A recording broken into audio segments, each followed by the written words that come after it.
Supreme court में कुछ ही दिनों के भीतर 3 अलग अलग मामलों में अदालत और वकीलों की गरिमा पर यानी बेंच और बार के संबंधों और सम्मान की गरिमा पर सवाल खड़े किए हैं। एक मामले में कोर्ट ने मानवीय आधार पर अवमानना की कार्रवाई नहीं की, दूसरे में बार काउंसिल ने लाइसेंस निलंबित किया, जबकि तीसरे में महिला वकील को कोर्ट रूम के बाहर ले जाना पड़ा। नमस्कार, मैं हूं पर्ली और आप देख रहे हैं आपका अपना न्यूज चैनल सत्य सत्य।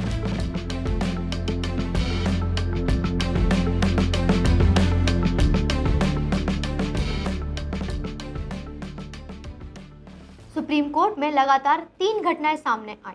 सुप्रीम कोर्ट में 6 अक्टूबर 2025 को सुनवाई के दौरान एक वकील ने तत्कालीन मुख्य न्यायाधीश BR गवई की ओर जूता फेंकने की कोशिश की। हालांकि जूता बेंच तक नहीं पहुंचा और सुरक्षा कर्मियों ने तुरंत उसे पकड़ लिया। बाहर ले जाते समय उसने सनातन का अपमान नहीं सहेगा हिंदुस्तान के नारे लगाए। घटना के बावजूद CJI गवई ने शांत रहते हुए अदालत की कार्रवाई जारी रखी और वकीलों से कहा कि वह अपनी बहस जारी रखें। बाद में सुप्रीम कोर्ट बार एसोसिएशन ने आरोपी वकील राकेश किशोर कुमार की सदस्यता समाप्त कर दी, जबकि बार काउंसिल ऑफ इंडिया ने उनका वकालत का लाइसेंस तत्काल प्रभाव से निलंबित कर दिया। निलंबन की अवधि में वे देश में कहीं भी वकालत नहीं कर सकेंगे। उनके खिलाफ शो कॉज नोटिस जारी करने का भी फैसला लिया गया। बताया गया कि आरोपी वकील CJI गवई की उस टिप्पणी से नाराज था जो उन्होंने मध्य प्रदेश के खजुराहो में भगवान विष्णु की खंडित मूर्ति की पुनर्स्थापना से जुड़ी याचिका की सुनवाई के दौरान की थी। बाद में CJI गवई ने स्पष्ट किया कि उनकी टिप्पणी को गलत तरीके से प्रस्तुत किया गया है और वे सभी धर्मों का समान सम्मान करते हैं। वहीं दूसरी ओर सुप्रीम कोर्ट में एक लेडी एडवोकेट ने भी किया हंगामा।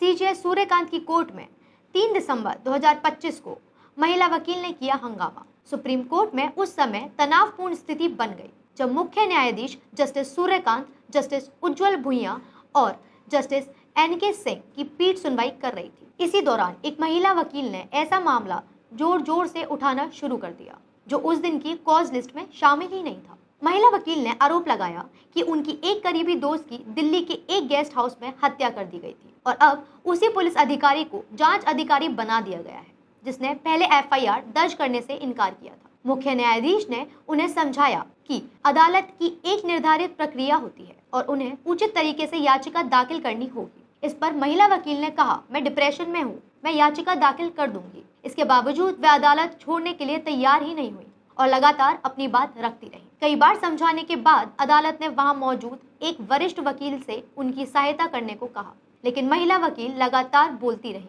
जिससे अगले मामलों की सुनवाई भी प्रभावित हुई। जब महिला सुरक्षा कर्मियों ने उन्हें बाहर ले जाने की कोशिश की तो उन्होंने कहा, मुझे मत छुओ, बदसलूकी मत करो। स्थिति को देखते हुए कुछ समय के लिए सुप्रीम कोर्ट की लाइव स्ट्रीमिंग भी म्यूट करनी पड़ी। महिला सुरक्षा कर्मियों ने उन्हें अदालत कक्ष के बाहर पहुंचाया। इस मामले में तत्काल कोई अवमानना कार्रवाई की जानकारी सामने नहीं आई है। इन सब के बावजूद एक और मामला हाल ही में सामने आया है, जिसमें शुक्रवार को सुनवाई के दौरान एक अन्य मामले में एक वकील ने अदालत में हंगामा कर दिया। उसने मुख्य न्यायाधीश जस्टिस सूर्यकांत के लिए अपमानजनक शब्द कहे और केस से जुड़े दस्तावेज हवा में फेंक दिए।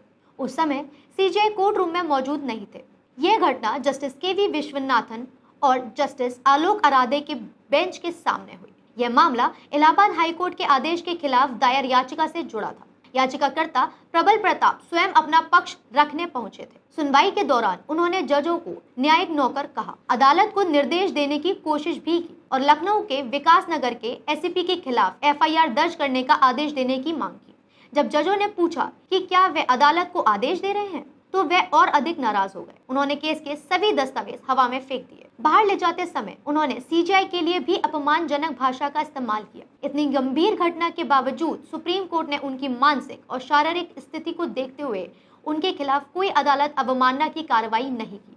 कोर्ट ने मामले के कानूनी पहलू की जांच के बाद इलाहाबाद हाईकोर्ट के फैसले को सही मानते हुए याचिका खारिज कर दी।